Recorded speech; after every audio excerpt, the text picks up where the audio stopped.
Welcome to கதை திரட்டு audio books. இந்த வீடியோவில் நம்ம என்ன கதை கேட்க போகிறோம்னா, ஆண்டவன் கருணை சிறுகதை. நம்ம சேனலை இதுவரைக்கும் சப்ஸ்கிரைப் பண்ணாதவங்க சப்ஸ்கிரைப் பண்ணுங்க. பக்கத்தில் இருக்கிற பெல் ஐகானை கிளிக் பண்ணி ஆல்ங்கிற ஆப்ஷனை ப்ரெஸ் பண்ணுங்க. ஸோ தட் நான் போடுற கதைகளை உடனுக்குடனே நீங்கள் கேட்கலாம். வாங்க கதைக்குள்ளே போகலாம். முதலியார் ஜவுளிக்கடை என்றாலே போதும், எல்லோருக்கும் தெரியும், அவ்வளவு பிரபலமானது. அவர் கடையில் எல்லாவித ஜவுளி தினுசுகளும் கிடைக்கும். நைலான், நைலக்ஸ், ஃபுல் வாயில் போன்ற புதிய ரகங்களை அவர் கடையில் தான் காண முடியும். அவ்வப்பொழுது சினிமா நட்சத்திரங்களின் பெயர்களை தாங்கி வரும் கடாவ் ரகங்களும் அவர் கடையில் தாராளமாக இருக்கும். பஜாரிலேயே முதலியார் ஜவுளி கடைதான் மிகப்பெரிய கட்டிடம். முதலியார் ஜவுளிக்கடை வியாபாரம் தலை தூக்கியதும் மற்ற ஜவுளி கடைக்காரர்கள் வியாபாரம் படுத்துவிட்டது. முதலியாருடன் போட்டி போட அவர்களால் முடியவில்லை. அவர் பங்குதாரர்களை கொண்டு ஜவுளியை நடத்தி வந்ததால் ஏராளமான முதல் போட்டு எல்லா ஜவுளி ரகங்களையும் வாங்கி விற்க முடிந்தது. எல்லா தினுசுகளும் அவர் கடையில் இருந்ததால் எல்லோரும் அவர் கடையிலேயே நுழைவர். அதனால் வியாபாரம் அவர் கடையில் அதிகமாகும். ஆண்டுதோறும் ஏராளமான லாபமும் வரும். லாபத்தில் ஒரு பங்கை கடையின் முன்னேற்றத்திற்காக என்றும் மிகுதியை தானும் பங்குதாரர்களுமாய் பங்கிட்டுக் கொள்வார்கள். இதெல்லாம் 5 வருடங்களுக்கு முன். இன்று முதலியார் கடை மட்டுமல்ல, குடும்பமே இருந்த இடம் தெரியாமல் அழிந்துவிட்டது. முதலியார் குடும்பமா? எப்படி வாழ்ந்த குடும்பம்! அடடா, அந்த குடும்பத்திற்கு இப்படியும் ஒரு நிலை வந்ததே! இன்று முதலியார் பெயரை சொல்லக்கூட ஆள் இல்லையே என்ற ஊரார் முதலியார் குடும்பத்தை பற்றி விசாரித்தவர்களிடம் சொல்லி பச்சாதாபப்படுவார்கள். உண்மையில் முதலியார் குடும்பத்திற்கு அத்தகைய கதி ஏன் வந்தது என்பது யாருக்குமே தெரியாது. முதலியாருடன் பங்குதாரர்களாக இருந்த ஒரு சில நண்பர்களுக்குத்தான் தெரியும் அதன் உண்மை காரணம். ஒருவன் பிறரை மோசம் செய்து சில நாள் சுகபோகமாக வாழலாம். ஆனால் ஆயுள் முழுக்க அதே சுகபோகத்தில் வாழ முடியாது. நிச்சயம் அத்தகைய மோசக்காரன் சீக்கிரத்தில் சீரழிந்து விடுவான். அவன் சீரழிவது மட்டுமல்ல, அவன் வம்சமின்றி குடும்பமே அழிந்தாலும் அழிந்துவிடும். இதுதான் இயற்கையின் நியதி. இந்த நியதியில் இருந்து எவருமே தப்பி வாழ முடியாது. தப்பி வந்து தலைமறைவாக வாழும் கைதி எத்தனை நாட்களுக்கு ஒளிந்து வாழ முடியும்? என்றைக்காவது ஒரு நாள் அவன் மீண்டும் சிறைக்கு சென்றுதான் ஆக வேண்டும். 6-7 வருஷங்களுக்கு முன் அவ்வருஷம் முதலியார் கடையில் வியாபாரம் உன்னத நிலையில் நடந்து கொண்டிருந்தது. தவிர திருவிழா காலம். சொல்ல வேண்டுமா வியாபாரத்திற்கு? நாள் முழுக்க கூட்டம் நிரம்பி வழிந்தது. விற்பனைக்காக அதிகப்படியான ஆட்களையும் நியமித்திருந்தார். அவ்வாண்டு முதலியாருக்கு கொள்ளை லாபம். அவ்வாண்டு லாபத்தை முதலாக்கி சரக்கில் போட வேண்டும் என்று பங்குதாரர்களுக்கு சொல்லி அப்பணத்தை கையிருப்பாகவே வைத்திருந்தார் முதலியார். முதலியார் பேரில் இருந்த நம்பிக்கையில் பங்குதாரர்களும் அவர் பேச்சுக்கு மறு பேச்சு பேசவில்லை. அவருக்கு தெரியாதா வியாபாரத்தின் நெளிவு சுழிவு? அவர் இஷ்டப்படியே தான் செய்யட்டுமே என்று பங்குதாரர்களும் முதலியார் விருப்பப்படி விட்டுவிட்டார்கள். நிர்மலா முதலியாரின் மூத்த புதல்வி திருமணத்திற்காக 2 ஆண்டுகளாக காத்து கிடக்கிறாள். தக்க வரன்தான் கிடைக்காமல் இருந்தது. வருகின்ற வரன்களை எல்லாம் முதலியாரின் செல்ல மகளான நிர்மலா தனக்கு பிடிக்கவில்லை என்று விளையாட்டு போக்காக எண்ணி தட்டி கழித்து விட்டாள். இதனால் வரன்கள் வருவதே நின்றுவிட்டன. வந்த வரன்களை எல்லாம் தட்டி கழித்து கொண்டு வந்த நிர்மலா தான் செய்தது எவ்வளவு பெரிய முட்டாள்தனமான காரியம் என்பதை அப்பொழுதுதான் உணர்ந்தாள். வியாபாரத்தில் மூழ்கி இருந்த முதலியாருக்கு நிர்மலாவின் திருமணத்தை பற்றி யோசிக்க நேரமில்லை. அவர் மனைவி ராஜம், இப்படி குதிராட்டமா வீட்டில் ஒரு பெண் கல்யாணத்துக்கு நிற்பது கூட தெரியாமல் வியாபாரம் என்ன வேண்டி கிடக்கிறது என்று அடிக்கடி சுட்டி காட்டுவாள். முதலியார் அவள் கூறுவதை அவ்வளவாக காது கொடுத்து கேட்டுக்கொள்ள மாட்டார். எந்த நேரத்திலும் அவர் மனம் வியாபாரத்திலேயே உழன்று கொண்டிருக்கும். பெண்ணை பெற்ற இருவரில் ஒருவருக்காவது பெண்ணை பற்றிய கவலை இருந்துதானே ஆக வேண்டும். நிர்மலாவை பற்றிய கவலை முதலியாருக்கு இல்லாமல் போனாலும் ராஜத்திற்கு பன்மடங்காக இருந்தது. முதலியார் காது கொடுத்து கேட்கிறாரோ இல்லையோ, சமயம் வாய்க்கும் போதெல்லாம் பெண்ணை பற்றிய விஷயத்தை ராஜம் அவர் காதில் போட்டு வைக்க தவறிய நாளே கிடையாது. முதலியார் இரவு 10 மணிக்கு மேல் கடையில் இருந்து வந்தால் சாப்பிட்டுவிட்டு கடை கணக்குகளை சரிபார்த்துவிட்டு படுக்கத்தான் நேரம் சரியாக இருக்கும். விடிந்தால் குளிக்க, டிஃபன் சாப்பிட என்ற நேரம் போய்விடும். உடனே கடைக்கு சென்று விடுவார். மத்தியான சாப்பாடு கடைக்கே சென்றுவிடும். அத்தோடு இரவு 10 மணிக்கு மேல் கடையை பூட்டிக் கொண்டுதான் திரும்புவார். இதுதான் முதலியாரின் அன்றாட வேலைகள். வாரத்திற்கு ஒரு முறையோ அல்லது 2 வாரத்திற்கு ஒரு முறையோ தவறாது சரக்கு பிடித்து வர வெளியூர் சென்று விடுவார். இப்படி அங்கும் இங்கும் அலையும் முதலியாருக்கு ஓய்வு கிடைப்பது என்பது மிகவும் அரியதுதான்.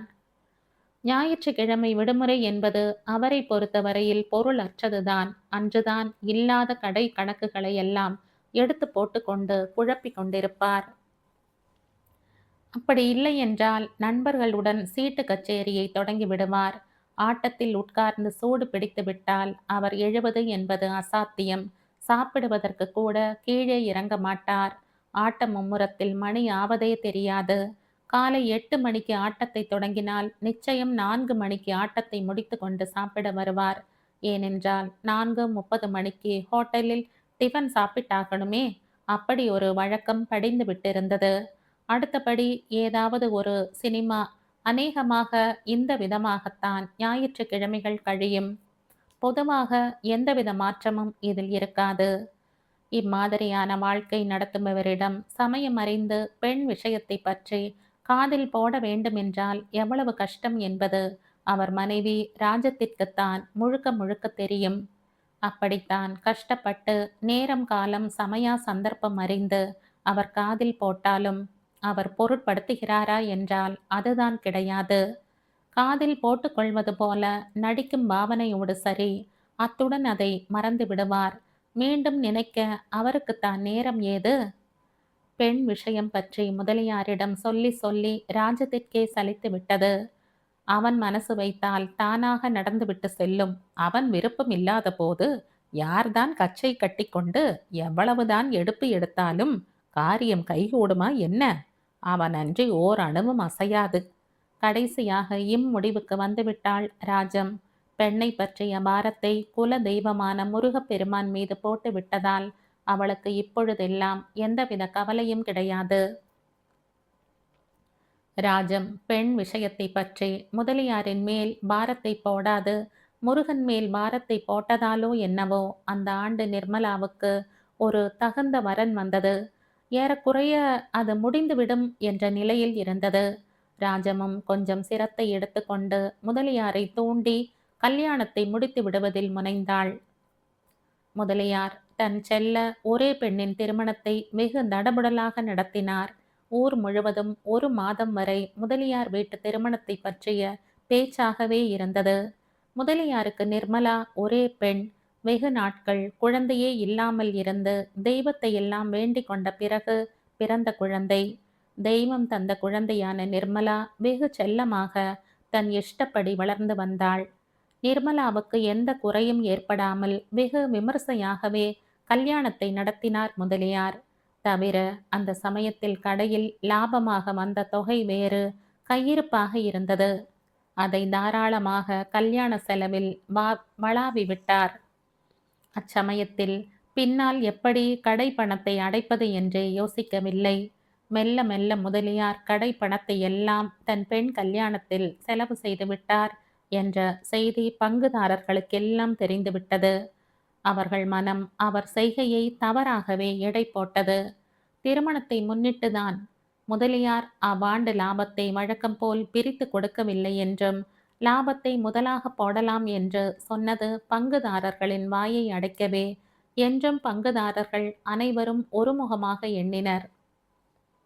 இத்தனை நாள் முதலியார் உழைத்து கொடுத்த லாபத்தின் நன்றிக்காக கூட பொறுக்கவில்லை. கரைப்பார் கரைத்தால் கல்லும் கரையுமாம். அப்படி இருக்க மனித பிறவிகளான முதலியாரின் பங்குதாரர்களின் மனதை சில பொறாமைக்கார முதலியார் கடையின் அண்டை அயல் கடைக்காரர்கள் எல்லாம் தூண்டிவிட்டனர். அவர்கள் மனம் மாறியது. முதலியார் மீது வைத்திருந்த நம்பிக்கையை எல்லாம் காற்றில் பறக்க விட்டனர். முதலியாரை தங்கள் முதல் விரோதியாக கருதினர்.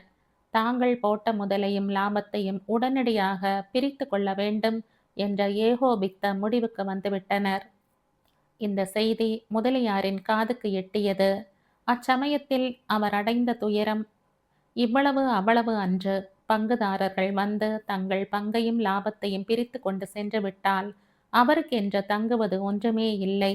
அந்த அளவுக்கு கடை பணத்தை எடுத்து விட்டிருந்தார். அதோடு போனாலும் பரவாயில்லை, முதலியாரின் கையையே கடிக்கும் நிலைமையில் இருந்தது. இதை முதலியார் நன்கு அறிந்திருந்தார். சொந்த பணத்திற்கு மேல் கடை பணத்தையும் அறியாது செலவிட்டது அவருக்கு நினைவு இல்லாமல் இல்லை. பங்குதாரர்களுக்கு பாக்கி முழுவதையும் கொடுத்து விட வேண்டுமானால் அவர் வீடு வாசல் நில புலன்கள் எல்லாம் இழக்க வேண்டி நேரிடும். அதோடு அவர் மானமே போனால் போலத்தான். பங்குதாரர்களை சமாதானம் செய்து சரிப்படுத்தலாம். ஆனால் அவர்கள் கேட்பார் பேச்சை கேட்டு விரோத மனப்பான்மையில் இருப்பதால் அவர்களிடம் சென்று பேச முதலியார் விரும்பவில்லை. முதலியார் தன்னையும் தன்மானத்தையும் காப்பாற்றிக் கொள்ள வேண்டுமானால் ஒரே ஒரு வழிதான். பங்குதாரர்களுக்கு கணக்கை புரட்டி காண்பிப்பது ஒன்றுதான். அவ்வாறு செய்ய அவர் பண்பட்ட மனம் ஒப்பவில்லைதான். என்ன செய்வது? நிலைமை அப்படி செய்ய நிர்பந்தித்தது. இரவோடு இரவாக கண் விழித்து கணக்கை எல்லாம் புதுப்பித்து விட்டார். சென்ற வருஷத்தைய லாபத்தை கணக்கிடாமல் இருந்தது முதலியாருக்கு சௌகரியமாக போய்விட்டது. இதெல்லாம் யாருக்குமே தெரியாது. தன் சொந்த மனைவிக்கு கூட இவ்விஷயம் தெரியாமல் மூடி மறைத்து விட்டார் முதலியார். என்னதான் கணக்கில் உண்மையை திரித்து பொய்யாக மாற்றி பித்தலாட்டம் செய்தாலும் அது தன் சுய ரூபத்தை நுணுகி பார்ப்பவர்களுக்கு வெளியாக்காமல் போகாது. பங்குதாரர்கள் கணக்கை சரி பார்க்கும்போது பங்குதாரர்களுள் ஒருவருக்கு கணக்கை பற்றிய சந்தேகம் ஏற்பட்டது. மெதுவாக அதை அவர் தன் சகபாடிகளுக்கு காதோடு காதாக எட்டவிட்டார். அதே சந்தேகம் மற்றவர்களையும் பற்றி கொண்டது. எல்லோரும் ஏகமனதாக, முதலியார் வாழ், இதெல்லாம் பொய் கணக்கு. இக்கணக்கை எல்லாம் எங்களை நம்ப சொல்கிறீர்களா என்ன? நீங்கள் இம்மாதிரி பித்தலாட்டம் செய்வீர்கள் என்று எதிர்பார்க்கவில்லை. மற்றவர்கள் உங்களை பற்றி சொன்னது சரியாகிவிட்டது என்றனர். முதலியாரின் முகம் பேய் அறைந்தாற்போல் ஆயிற்று. புறத்தோற்றத்தை கண்ணாடி பிரதிபலிக்கிறது. அதுபோல அக உணர்ச்சிகளை முகம்தானே எடுத்து காட்டுகிறது. முதலியாரின் முக மாறுபாட்டை பங்குதாரர்களும் கவனிக்க தவறவில்லை. பங்குதாரர்கள் அவர் முக வேறுபாட்டையே ஆதாரமாக வைத்து பேசினர். முதலியாருக்கு என்ன பதில் சொல்வது என்றே புரியவில்லை. இக்கட்டான நெருக்கடி சமயத்தில்தான் மனிதனுக்கு தன் சக்தியை மீறின பலமும் துணிச்சலும் வந்து விடுவது வழக்கம். அச்சமயத்தில் மனிதன் பின்னால் வரப்போவதை பற்றியோ அதனால் ஏற்பட போகும் பலன்களை பற்றியோ எண்ணி பார்ப்பதில்லை. அச்சமயத்தில் நெருக்கடியில் இருந்து தப்பித்துக் கொள்வதே மனிதனின் குறிக்கோள்.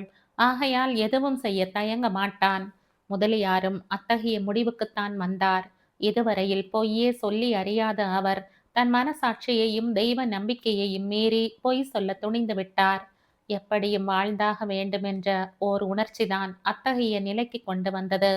பங்குதாரர்களுக்குள் வாய்ப்பேச்சில் பிரபலமானவர் என்ற பெயர் பெற்ற நீலமேகம் முதலியாருடன் பங்குதாரர் சார்பில் வாதாட ஆரம்பித்தார். இதோ பாருங்கள் முதலியார், இதெல்லாம் வியாபாரம். இதில் தில்லுமுல்லு செய்தால் பின்னால் கோர்ட்டு வாயில் வரை செல்ல வேண்டியிருக்கும். ஊர் சிரித்துவிடும். உங்களை எங்களுக்கு தெரியும். அந்த நம்பிக்கையில்தான் இந்த அளவுக்கு சாவகாசமாக கேட்கிறோம். உண்மையாக சொல்லுங்கள், இதெல்லாம் உண்மையான கணக்குதானா? ஆண்டவன் மேல் ஆணையாக சொல்லுங்கள் பார்க்கலாம் என்று சொல்லிக்கொண்டே கையில் இருந்த தடித்த கணக்கு புத்தகத்தை முதலியாரின் முன் வீசினார். தடிமன் அட்டைகளோடு கூடிய அந்த நோட்டு முதலியாரின் எதிரில் தொப்பென்று விழுந்தது. விழுந்த வேகத்தில் முன் அட்டை விரித்து கொண்டது. நீலமேகம் கடவுள் நம்பிக்கை கொண்டவர், முதலியாரும் கடவுள் நம்பிக்கை கொண்டவர். அதனால் தான் நீலமேகம் முதலியாரை ஆண்டவன் சாட்சியாக ஆணையிட்டு கூறும்படி கேட்டார். முதலியார் சோதனையின் நெருக்கடியான கட்டத்தை அடைந்தார். கடவுள் நம்பிக்கை உடைய தனக்கு இவ்வளவு பெரிய சோதனை வந்துவிட்டதே என்ற வேதனை அடைந்தார். கடவுளுக்கு மனசாட்சிக்கும் எதிராக பொய் சொல்ல ஒரு பக்கம் அவர் மனம் இடம் கொடுக்காமல் போனாலும் நிலைமை அவரை சொல்ல தூண்டியது. மனிதன் இத்தகைய இக்கட்டான நிலையில்தான் விழிப்பாக இருக்க வேண்டும். ஒருவன் பண்பாட்டை சோதனை போடும் கட்டம் அத்தகைய சந்தர்ப்பம்தான். இதோ பாருங்கள், இன்று வரையில் நான் யோகியமாகத்தான் நடந்து கொண்டு வருகிறேன். நீங்களும் இத்தனை நாள் என் மீது நம்பிக்கை வைத்துத்தான் நடந்து வந்தீர்கள். உங்கள் நம்பிக்கை வீண் போகாத நிலையில்தான் இதுவரையில் நடந்து வந்தேன். இன்று ஏனோ உங்களுக்கு என் மேல் சந்தேகம் விழுந்து விட்டது. இந்த சந்தேகம் தவறானது என்பதை காலம்தான் உங்களுக்கு நிரூபிக்க வேண்டும். ஆண்டவனுக்கு விரோதமாகவும் மனசாட்சிக்கு எதிராகவும் நான் என்றுமே நடந்ததில்லை. இந்த கணக்கெல்லாம் உண்மையானவைகள்தான், பொய் கணக்கு அல்ல. அப்படி ஏதாவது நான் இக்கணக்கில் தில்லுமுல்லு செய்திருப்பேனானால் என் குடும்பமே சீரழிந்துவிடும். இது உண்மை என்றார் முதலியார். அப்படி சொல்லி முடித்ததும் அவர் கண்களில் கண்ணீர் கொப்பளித்து நின்றது. கடவுள் இடத்தில் உள்ள அன்பின் காரணமாகத்தான் அவர் கண்ணீர் பெருக்குகிறார் என்று பங்குதாரர்கள் நினைத்தார்கள். உண்மை அவர் மனதிற்கு மட்டும்தான் தெரியும். கணக்கு புத்தகத்தின் முதல் பக்கத்தில் மஞ்சள் பட்டையாக தடவிய இடத்தில் முருகர் துணை என்று இருந்தது. தற்செயலாக முதலியாரின் கண்களுக்கு பட்டது. அதை மூடி மறைக்க முதலியார் கைக்குட்டையை எடுத்து முகத்தை நன்றாக அழுத்தி தேய்த்து துடைத்து கொண்டார். உணர்ச்சி என்பது தூசி அல்லது பசை போன்றதாகவோ இருந்திருந்தால் முதலியார் அவ்வளவு அழுத்தி துடைத்து கொண்டதற்கு உடனே போய்விட்டிருக்கும். ஆனால் உணர்ச்சி அத்தகைய ரகங்களை சேர்ந்ததல்லவே. பங்குதாரர்களின் பிக்கு எல்லாம் ஒருவாறாக தீர்த்து முடித்தார். அன்று முதல் முதலியார் மனசு மட்டும் தெளிவாக இல்லை. முதலியார் முகத்தில் இருந்த பழைய ஜீவ களை போய்விட்டது. அவர் மனதை ஏதோ பாரம் அழுத்தி கொண்டிருப்பது போன்ற பிரம்மை நாளுக்கு நாள் வலுத்து கொண்டே வந்தது. இப்பொழுதெல்லாம் அவரால் கடைக்கு தினமும் போய் வந்து கொண்டிருக்க முடியவில்லை. மன உளைச்சல்தான் காரணம். கடையின் மீது அக்கறையே இல்லாத நிலையில் ஜடமாக உலவி வந்தார். கடையை சரிவர கவனிக்காமையால் வியாபாரம் மெல்ல மெல்ல படுத்து கொண்டது. முதலியாருக்கு இதெல்லாம் தெரிந்தும் ஏதும் செய்ய இயலாத நிலையில் தெம்பின்றி வீட்டிலேயே அடைபட்டு கிடந்தார். கடையில் அவ்வாண்டு எதிர்பாராத நஷ்டம். கடையை சரிவர பார்க்காததால் கடையில் இருந்தவர்கள் தங்கள் போக்கில் நடந்து கொண்டு நஷ்டத்தை அதிகப்படுத்திவிட்டனர். ஏற்கனவே இருந்த மன உளைச்சலுடன் வியாபாரத்தில் நஷ்டம் என்ற இடியும் சேர்ந்து அவரை படுக்கையில் தள்ளிவிட்டது. உடம்பு குணமாக டாக்டருக்கு பணத்தை தண்ணீராக செலவழித்தார். மனோவியாதிக்கு மருந்தேது? இறுதியில் அவர் வாழ்க்கை படுத்த படுக்கையாகவும் மருந்தும் ஊசியுமாகவும் முடிந்தது. முதலியார் இறந்து 2 மாதங்கள் ஆகிவிட்டன. தனிமையாக விடப்பட்ட ராஜத்தால் என்ன செய்வது என்றே புரியவில்லை. உற்றார் உறவினர் கிடையாது. அவளுக்கு அது நிறை மாதம் வேறு. துணைக்கு மகள் நிர்மலாவை அழைத்து வைத்து கொண்டிருந்தாள். முதலியாரின் மறைவு ராஜத்தை பெரிதும் உலுக்கிவிட்டது. அவ்வதிர்ச்சியே அவளை பலவீனமாக்கிவிட்டது. ராஜத்தின் பிரசவம் கடைசியில் மருத்துவமனையில் தான் ஆக வேண்டும் என்ற நிர்பந்தம் ஏற்பட்டுவிட்டது. ஆபத்தான கேஸ் ஆனதால் ஆயுதம் உபயோகிக்க வேண்டியதுதான் என்று டாக்டரும் சொல்லிவிட்டார். டாக்டர் முடிவுக்கு மாற்று ஏது? பிரசவம் ஒரு வகையாக ஆயிற்று. ஆனால் குழந்தை பெற்றவளுக்கு மேலும் சுமையாக இருக்க விரும்பாது வாழ்க்கையை முடித்து கொண்டது. தாயாவது பிழைத்தாளே என்று எல்லோரும் மகிழ்ந்தனர். நாம் மட்டும் ஏன் பிழைத்தோம் என்றுதான் அவள் நொந்து கொண்டாள். 4 நாட்களுக்கு மேல் அவளும் தன் கணவன் பாட்டையை பின்பற்றி விட்டாள். முதலியார் தனக்குத்தானே இட்டு கொண்ட சாபம் கூடிய சீக்கிரத்தில் பலித்து விட்டது. முதலியாருடைய சொத்தெல்லாம் மருந்தாகவும் டாக்டர் ஃபீஸாகவும் தான் கரைந்தது. எஞ்சிய நில புலன்களெல்லாம் நிர்மலா வசமாயின. முதலியாரின் வம்சாவளிக்கென ஆண்டவன் நிர்மலாவைத்தான் விட்டு வைத்தான்.